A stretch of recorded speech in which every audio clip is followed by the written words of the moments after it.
Hi అందరికీ. Homemade double కా మిఠాయి ఎలా చేసుకోవాలో చూద్దాం ప్రాసెస్.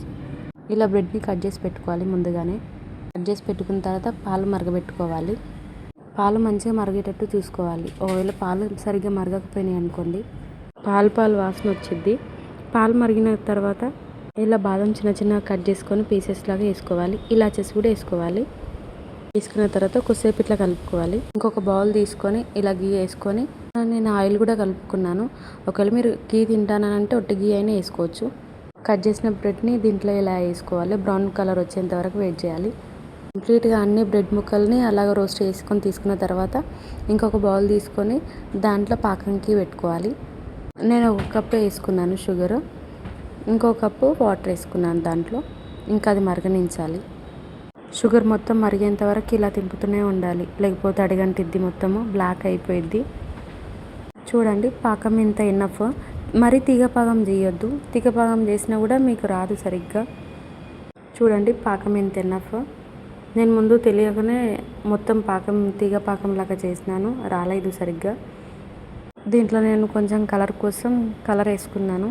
ఒకవేళ మీరు స్కిప్ చేసుకోవాలంటే స్కిప్ చేసుకోండి. ఇంకా కలర్ వేసుకున్న తర్వాత అది కూడా మరగాలి కాబట్టి కొద్దిసేపు అలా ఉంచేసాను. ఇక్కడ చూడండి, ఇది ప్రాసెస్ మొత్తం స్లిమ్లోనే జరగాలి. కలర్ దాంట్లో కరిగినాక ఇంకొకసేపు తిప్పుకొనేసి ఇక్కడ చూడండి పాకం ఎలా అయిందో.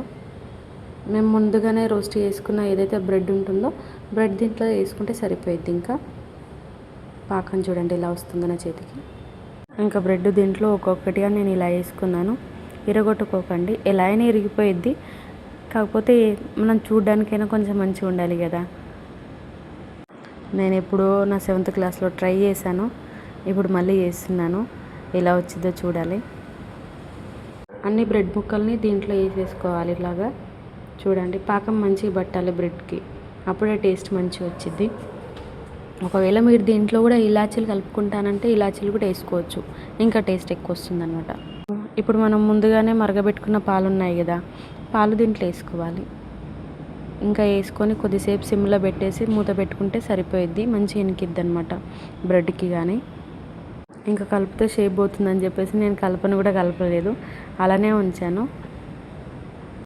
అసలు డబుల్ కా మీఠా చేసిన రోజు కాకుండా నెక్స్ట్ డే తినాలి, టేస్ట్ సూపర్ ఉంటుంది. ఇంకా ఇలా క్యాప్ పెట్టుకొని ఒక 2 to 3 minutes ఉంచితే సరిపోయిద్ది. నేను టేస్ట్ చూసి చెప్దామని చెప్పేసి అనుకుంటే మా నిక్షిత్ వచ్చి నాకు వెయ్యి పిన్ని అని చెప్పేసి అన్నాను. ఇంకా వానికి కూడా కొంచెం వేసి ఇచ్చాను. మా బుడ్డోడు ఫుల్ తింటాడు స్వీట్. చూద్దాం వాడి టేస్ట్ ఎలా ఉందని చెప్తాడు. చిన్నప్పుడు నేను ఎలా చేసేదాన్ని అంటే, ఏదైతే పాకం ఉంటుందో పాకంలో బ్రెడ్ వేస్తే అదే డబుల్ కా మిఠాయి అనేదాన్ని. కాకపోతే ఇప్పుడు ఈ ప్రాసెస్ నేర్చుకున్నాను. ఇంకా చూడండి వాడు టేస్ట్ చెప్పురా తిని అని చెప్పేసి అంటే ఇలా చేస్తుండో బాగుంది అంట. ఫైనల్గా నేను చేసిన డబుల్ కా మిఠాయి మనకి నచ్చింది. ఇక్కడ చూడండి మళ్ళీ వేయించుకున్న తోటి ఇంకో తింటా అని చెప్పేసి సూపర్ అని. Okay bye, do subscribe.